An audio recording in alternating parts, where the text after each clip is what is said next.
Hey, what's up, everybody? One Coach Opinion. Remember, it's my opinion, not a fact. So I want to build on a video I made earlier about coaching and fighters and stuff like that. And I want to call this one, Choose Your Coach Wisely. So I say this because, once again, boxing is a lifestyle. Your coach will be your life partner, pause if I need to. This is a guy that you're putting your life in his hands because you like the way he thinks. You like the way, if you just want somebody that, because you like the way they hold the pads, if you just want somebody because your friend goes to them, if you just want somebody because they coach at the time that you coach, then you got to make that work. But the relationship has to be strong between you and a coach for it to last. I mean, if you got a coach that you're talking behind his back, or going, I don't like the way we do this, I don't like the way you do it. Joe, you need to find you a coach that you like the way he does things, if it makes you better. Bottom line is, whatever this coach you choose, if he doesn't make you any better, he probably doesn't need to be your coach. You probably could move on. It could be you, it could be him, it could be just a chemistry between you two. Here's an example. I'm probably like a sarcastic coach. Some people might laugh at it, some people might get offended by it, but why I do it is just my way. So example, I'm watching the kids spar the other day. We're really kind of doing like some defensive sparring. We're throwing real punches, but we know the punches that are being thrown. I'm just saying, block these punches. So in this particular drill, I'm saying you can throw a jab, you can throw a cross. Actually, the kids that I have throwing the punches aren't ready for sparring, so they're throwing decent jabs and 1-2s. I'm helping them get their jabs and 1-2s, but also the other guy has experience, so he's practicing catching. At least he has more experience than the guy throwing the punch. So one of the kids is catching the jab real well, but when the cross comes, the cross is getting through almost every time. And I asked him, I said, well, you have two hands. They were sitting in opposite stances, let's say that first. So he's catching the jab with his jab hand, and then when the cross comes through, it's just landing. It's just landing. He said, well, what am I? So I let it go on, and the guy, every time he throws a 1-2, bop, it lands. So I say to him, ask yourself, what is your left hand doing as that right hand keeps snapping your head back? Because it was just like standing right here. Like his hand was up, but it's not doing nothing. So I said, what is your right hand doing? Just letting things go by, you know what I'm saying? It's not doing anything for your left hand. And why is that? It's just sitting there. It's sitting, instead of you bop, using it, it's just sitting there, letting it go by. So I put him in a mirror. I asked him the same question. I said, just sometimes you could just go like this, even if the punch doesn't come, it's like just in case, but you have to use that other hand. Right now, it's just sitting there, just letting punches hit you, and it's just sitting right here. Just turn and block. And he picked it up pretty well after I did it like this. It's just my way. It might not work for everybody. After I made him look at it and told a little joke about, man, your left hand, just watching it happen. It's like we had some, when people just hold their hands up, some people say, get your hands up, get your hands up. Putting your hands up isn't exactly defense. Putting your hands up is just your hands are up. If your hands aren't blocking punches, then that's not what we call defense. We kind of say it's your hands participating and jumping your face. Meaning, like, if you got jumped and two of your buddies just sat around and watched, it was like, Joe, well, it happened so fast, we didn't know what we're doing. Then your buddies pretty much participated in you getting jumped. They didn't do anything. If you came to a fight and there was three of y'all, and there was three of them, and three guys jumped you, and your other two guys stood there and just kind of maybe tried to break it up or something like that, but they ain't throw no punches. They literally participated in the jump to me. You know, so that's just a phrase I use. I'm like, man, Joe, your hands are up, but you're still getting hit. You're not doing nothing, they're just up. To me, that's when we just joke, we say, man, your hands are participating in jumping your face. You know what I'm saying? That's just a slogan we use. And some people might be like, man, you go home, man, what are you talking about? My hands are participating in jumping my face. Man, fuck him. You know, excuse my language. But that's what you get.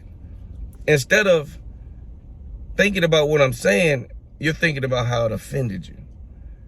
Now, if I say anything to you that offends you and doesn't help you, then it's just offensive verbal words coming at you. But if what I'm saying is true, that's like somebody saying, damn it, look both ways before you cross the street. And you say, don't talk to me like that. And because they said, damn it, you decide I'm not going to look both ways before I cross the street. That's on you. It wasn't that they gave you some bad information. It was that you didn't like how the information came to you. So you decided, I'm going to know all that bullshit. And you might be getting hit by a car. Every time you cross the street, you hear loud horns. It's because you didn't pay attention to what people were saying because they said it too strongly. You know, so you got, and this ain't just boxing. You got some people say, I'm too emotional. I can't teach my kid to drive. I can't take it because I'm be yelling at them and doing all this. When I taught my kids to drive, I said, look, if you can take the way I talk to you, then I'll teach you to drive. If you're gonna get out the car crying, or you don't want to get in the car because how I talk to you, then I can't teach you to drive. But that's just me. So you got a choice. Some people choose, look, I know I'm emotional, so I'm just not going to teach them to drive. And you never end up driving. Then others will go ahead and teach you, and you understand it's just the way they talk. And you get past that, and you get a good friendship with them. So it's not always how somebody's saying something to you, and it could be, as long as they're saying the right thing. You know what I'm saying? If the way the coach you're with, or I'm a coach, it could be me, the coach you're with, is offending you the way he's talking to you, and it's so bad that you're like, man, I'm going somewhere else. When you go somewhere else, or if you go somewhere else, you might find a better condition. You might not. Or it might give you a chance to look at what he's producing and saying, well, maybe he wasn't the worst coach after all. Because for some reason, you went to him. Now, if you went to him because he's conveniently around the corner from your house, then that's just what you got. But if you saw him coaching, saw the product of his coaching, and decided you want him to coach you, and when you got there, you weren't happy with the way he talked. And I ain't talking about, goddamn, I'm going to use this in this video, I guess it's going to be for kids. Goddamn, bitch, can't you do better than that? Yeah, if it's something like that, then I can say borderline. But if he just talks to you harshly, or you don't like the way he raises his voice, or you don't like the way he stops, or does this, and it produces no results for you whatsoever, then you're in a bad spot anyway. It could be him, it could be you, but your chemistry isn't working out. I mean, really, to be honest, now you can look at it and say, well, some coaches have linked up with people and got certain things, certain facilities, certain programs to help their program a little bit better. But basically, we all have the same tools in coaching, every coach. We just produce different products. That's all, whether it's bad, whether it's good. And the phrase styles make fights, that's what that's all about. That's your style. Your style comes from a certain coach, and people know it, and that's just the style of this coach. You know what I'm saying? And if you can figure out the style of the coach, then you still might need to get another coach. If every single person in your gym fights the exact same way, unless every single person in your gym are champions, then, I mean, you might, you have a coach to coach one way. If your gym produces different styles in which, oh, he fights like this, he fights like that, or he fights like that. But in some way, form, or fashion, a good coach can probably look at you and say, who coached you, especially in your area. Or if you know coaching, if you know just the way he coach. Okay, I'll give a prime example. I got a kid, he's fighting. Hopefully he's fighting. And the guy, he doesn't say where he's coming from. He keeps saying he's coming from Bosey's gym. Bosey is a coach that coaches Jaron Ennis. He also had 2 other sons that boxed too, that they were decent fighters as well. But Jaron Ennis, regularly known as Boots, is what people are saying. So, you know, he's like, well, he's at a Bosey's gym. He's at a Bosey's gym. And I'm like, well, okay, he's at a Bosey's gym. We'll take the fight. But the fact that people say he's at a Bosey's gym is people saying Bosey's a pretty good coach. He's at a Bosey's gym. And Bosey can coach fighters. So Bosey evidently has a good reputation among people where people, I don't know what his gym's name is. It might be Bosey's gym. I don't know. But his name, I guess, is ringing a bell where people feel it's necessary to let you know that Bosey coaches a kid. So it could be the style of fighter. I've never seen this kid. Like, the kid has like 2 fights. My kid has none. So it's not a big deal.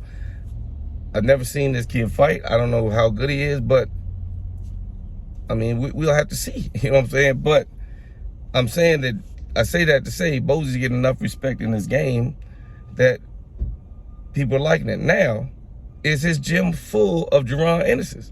No. Although Jaron Ennis is his son, Jaron has probably picked up a lot of things from his brother, what not to do and what to do. And Bosey and his father, don't get me wrong, and it's guided him to where he's gotten today. And a lot of times, you know, some of this stuff is just coming natural for him because it's just grown up in the gym with this guy, you know? So I don't know what his reputation is like around Philly, if he goes a lot of shows and his guys stomp a lot of guys. I really don't know that. All I really know really about Bosey is Jaron Ennis. And I really didn't, not to be funny, I'm not saying anything. I remember I went to Philly to watch Al fight one of his sons. I mean, Al did beat one of his sons. It was a good fight.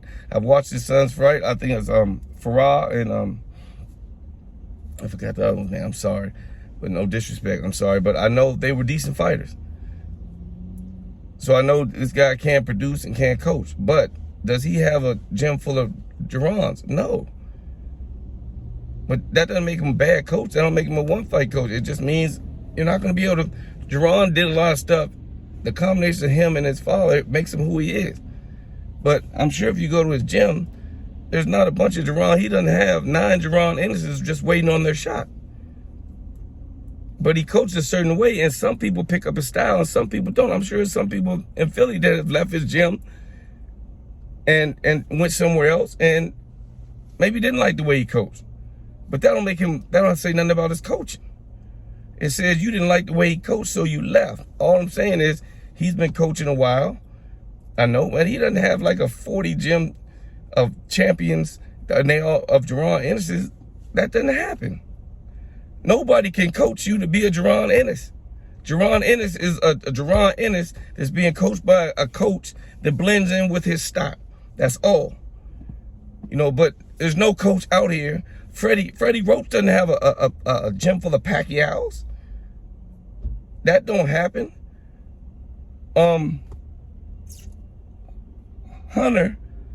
Virgil Hunter, he didn't produce 1,000 Andre Wards. Andre Ward was the reason why you even really probably think about Virgil Hunter. And it's no shout out or no diss to Virgil Hunter. I'm just saying you're not going to produce a bunch of Andre Wards because Andre Ward was Andre Ward and he was coached by Virgil Hunter. That's about it. And they did a lot of amazing things together.